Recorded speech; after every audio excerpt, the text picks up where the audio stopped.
मुझे मराठी सीखना है कि नहीं सीखना है, ये मैं तय करूँगा। ये कोई सरकार तय नहीं कर सकती है या कोई तय नहीं कर सकता है।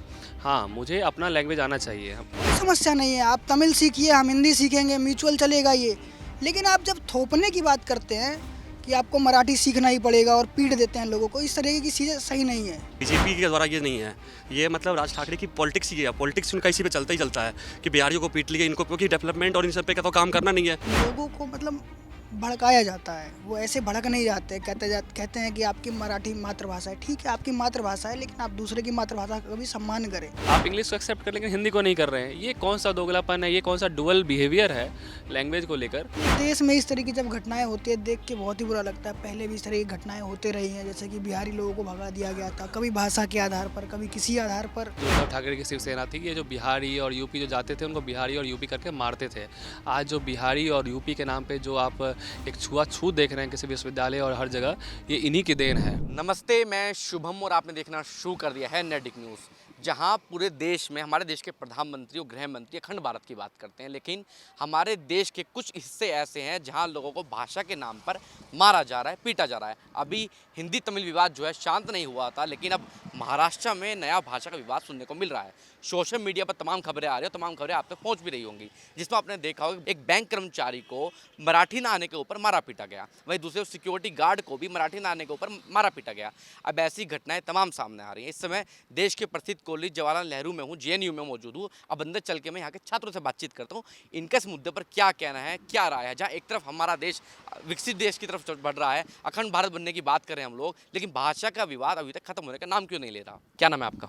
मेरा नाम जयंत है और मैं यहाँ से पीएचडी कर रहा हूँ। जयंत भाई, मुझे आप एक बात बताइए, जिस तरीके से सोशल मीडिया पर महाराष्ट्र से तमाम खबरें आ रही हैं, बैंक कर्मचारी को पीटा जा रहा है, सुरक्षा गार्ड को पीटा जा रहा है, सिर्फ एक मराठी ना आने के ऊपर, जहां एक तरफ हम अखंड भारत की बात करते हैं, बीजेपी शासित प्रदेशों में ऐसी खबरें आना कितना दुखदायी हो सकता है?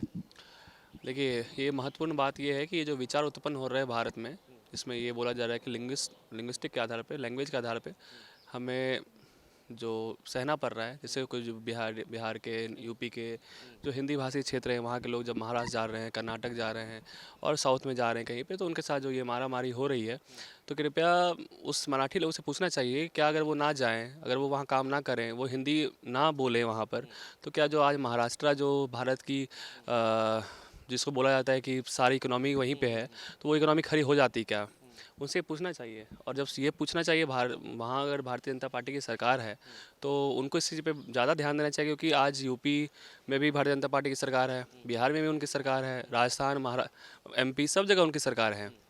तो अगर वहाँ के लोग सेफ़ नहीं हैं बाहर जाके महाराष्ट्र में काम करने के लिए, अगर उनको मराठी नहीं आ रही है, या कर्नाटका में जाकर काम करने के लिए, साउथ में काम करने के लिए, तो फिर ये जो मुद्दा है, ये जो अखंड भारत की परिकल्पना है, ये कैसे पूरी होगी?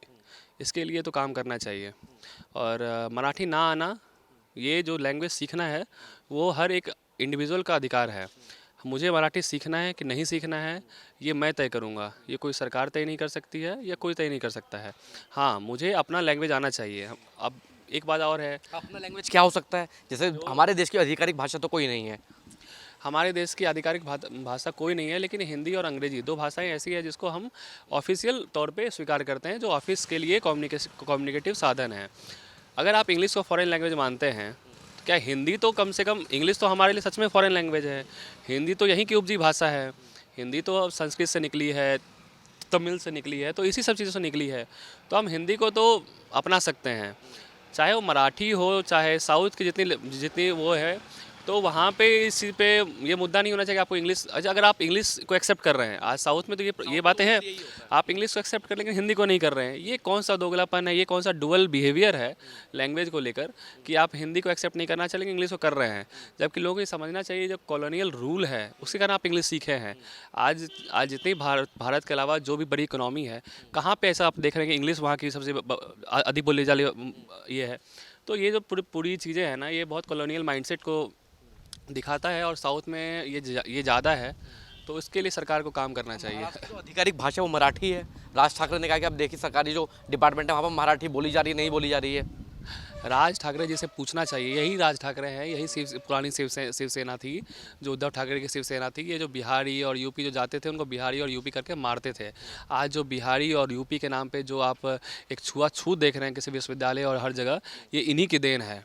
इनसे पूछना चाहिए, जो मराठी लोग आते हैं यहाँ पे किसी विश्वविद्यालय में और किसी को मराठी ना आए या उनको हिंदी ना आए, तो क्या ये वो अपने शिक्षक से, अपने मित्रों से बात कर पाएंगे क्या? तो फिर तो उनको दिल्ली में या उनको किसी और क्षेत्र में भी कि वो जो छुआछूत वो होगा, उनके साथ भी तो हो सकता है ना। ज़रूरी नहीं है कि दिल्ली में आकर सबको मराठी आती है। दिल्ली में, पंजाब में, आपको यूपी में कहीं देखने को नहीं मिलेगी। ये 2 ही स्टेट हैं पर्टिकुलर जहाँ से घटनाएं तमाम सामने आती हैं। हाँ, तो ये कुछ जो विचार है ना, कुछ पार्टियों की एक इसको कह सकते हैं आप प्रोपेगेंडा है, इसके द्वारा राजनीति करते हैं। चाहे वो पुरानी शिवसेना हो, चाहे वो कर्नाटका और साउथ की कुछ डीएमके, एआईडीएमके कुछ पार्टियां हैं, ये इनका जो पूरा दिशा निर्देश है, इनका जो ऊपर के लोग हैं, ये पूरी राजनीति इनकी इसी प्रोपेगेंडा पे चलती है कि लैंग्वेज के आधार पे बांटे लोगों को, क्योंकि इनके पास और कोई मुद्दा नहीं है।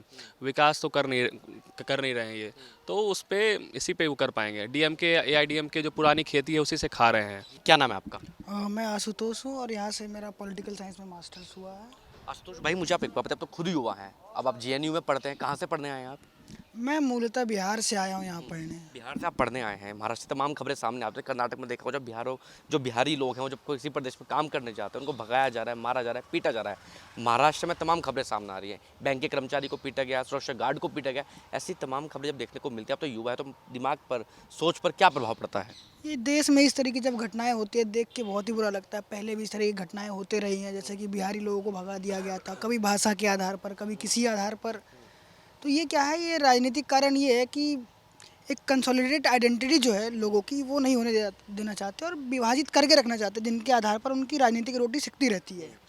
जैसे महाराष्ट्र में ये हो रहा है भाषा के आधार पर, कभी किसी और आधार पर हुआ करता था, और सिमिलर चीज़ें दक्षिण में हो रही हैं। हिंदी तमिल वाला जो मुद्दा चल रहा हाँ, ये तो विभाजित करने की राजनीति है। तो आप करते रहिए, फिर बांटते रहिए लोगों को। देखिए, जहाँ हम एक तरफ तो अखंड भारत की बात करते हैं, तो लोगों की पॉलिसी पर इफेक्ट नहीं पड़ेगा। जहाँ हमारे प्रधानमंत्री या गृह मंत्री अखंड भारत की बात करते हैं, वो बीजेपी शासित प्रदेश है, मैं सिर्फ महाराष्ट्र की बात करता हूँ, तो वहाँ ये घटनाएं रुक क्यों नहीं रही हैं अभी तक? लोगों को मतलब भड़काया जाता है, वो ऐसे भड़क नहीं जाते। कहते हैं कि आपकी मराठी मातृभाषा है। ठीक है, आपकी मातृभाषा है, लेकिन आप दूसरे की मातृभाषा का भी सम्मान करें।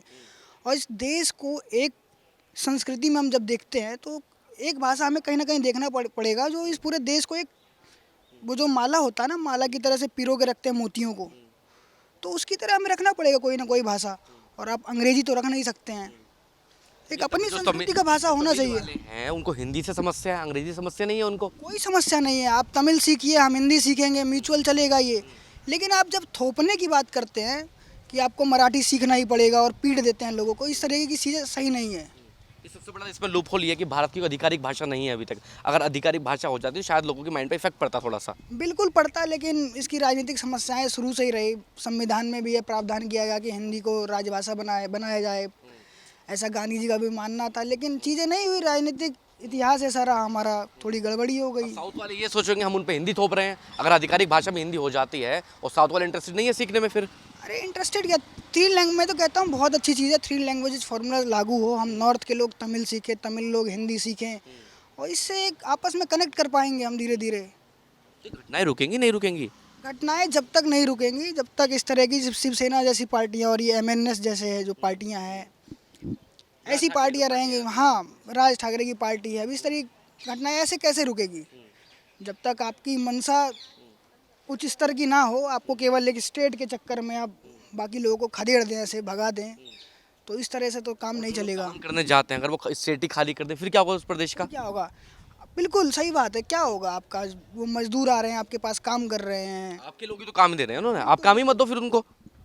काम नहीं देंगे हम, उनका भी काम नहीं चलने वाला ना इससे। तो मैं कहना चाह रहा हूँ कि जो लोग भगाते हैं, उनका भी काम नहीं चलेगा। आपका मन किया तो आप मार के भगा दिए 2-4 लोगों को, लेकिन आपको भी सच पता है कि ऐसे काम नहीं चलेगा, बिल्कुल भगा ही दें आप। क्या नाम है आपका? मेरा नाम प्रतीक है। प्रतीक, आप खुद युवा हैं, आप बिहार से दिल्ली में पढ़ना है, कभी भाषा की वजह से कुछ द्वेष देखने को मिला है यहाँ छात्रों में? यहाँ कैंपस में तो नहीं देखने को मिला है, लेकिन बाहर बहुत बार फेस करने को मिला है कि आपको मतलब एक कल्चर जैसे बनी है जैसे महाराष्ट्र वगैरह में कि आपको मराठी ही बोलनी है। ऐसा है नहीं, क्योंकि हमारा जो देश है उसमें बहुत डिफरेंट टाइप की लैंग्वेजेस बोली जाती है, और हमेशा से रहा है कि एक वो रहा है ना, लोगों के अंदर एक रही है कि हमें डिफरेंट डिफरेंट टाइप की लैंग्वेज बोलनी है। हम कनेक्ट कर पाते हैं ना कि जब हम अलग अलग टाइप की लैंग्वेज बोलते हैं। तो महाराष्ट्र के लोग जब बिहार में आएंगे तो उनको हिंदी नहीं बोलनी जाती है, जब तक हिंदी नहीं, वो इंग्लिश में भी बोल सकते हैं, हिंदी भी बोल सकते हैं।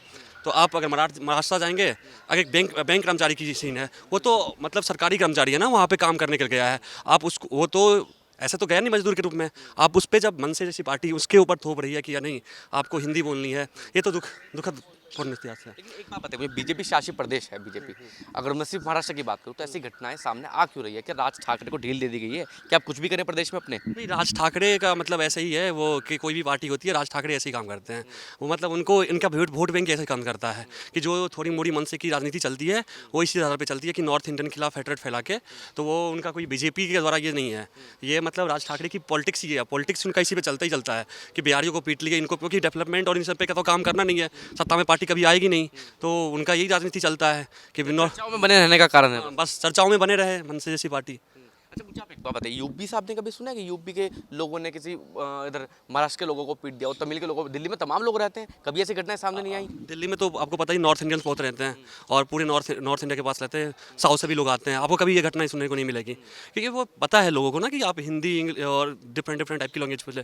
जैसे हमारी सरकार भी पुश कर रही है 3 लैंग्वेज फॉर्मूला, तो उसमें क्या है कि एक लैंग्वेज आप सीखे साउथ से, एक लैंग्वेज हम सीखे, तो हम दोनों कनेक्ट कर पाएंगे। जैसे कि एक लैंग्वेज चाहिए ना हमें, अगर हमें विश्व गुरु बनना है या कुछ भी बनना है, तो एक कॉमन प्लेटफॉर्म पे हम और आप अपनी विचारधारा जो है शेयर कर पाए या अपने आप को कनेक्ट कर पाए, तो उस हिसाब से तो हमें लैंग्वेज सीखना चाहिए। तो यहाँ पे फोर्स नहीं किया जाता है ऐसा कि आप तेलुगु भी बोल सकते हो, अगर इंग्लिश आती है तो इंग्लिश बोलो, तो इंग्लिश बोलो। जब या तो कोई तो ऐसा कॉमन प्लेटफॉर्म खोज। लोगों को इंग्लिश में प्रॉब्लम नहीं है, हिंदी में प्रॉब्लम है। वो तो उनकी बस क्या बताऊँ मैं, ऐसा सोचते हैं कि जैसे कि उनको ऐसा लगता है कि जैसे नॉर्थ में बहुत सारे पॉलिटिकल रीजन्स भी हैं, ऐसा लगता है कि नॉर्थ इंडियन ज़्यादा रूल्स कर रहे हैं। उनके दिमाग में ऐसा बैठा हुआ है कि वो उसका हिंदी वर्सेस नॉर्थ में कर्नाटका हो गया या तमिलनाडु हो गया, उनको ये प्रॉब्लम है। थोड़ा हमें भी समझना पड़ेगा कि मतलब कि थोड़ा साउथ इंडियन को भी ये ऐसा नहीं लगे कि नॉर्थ वाले जो लोग हैं वो उनके ऊपर हावी हो रहे हैं।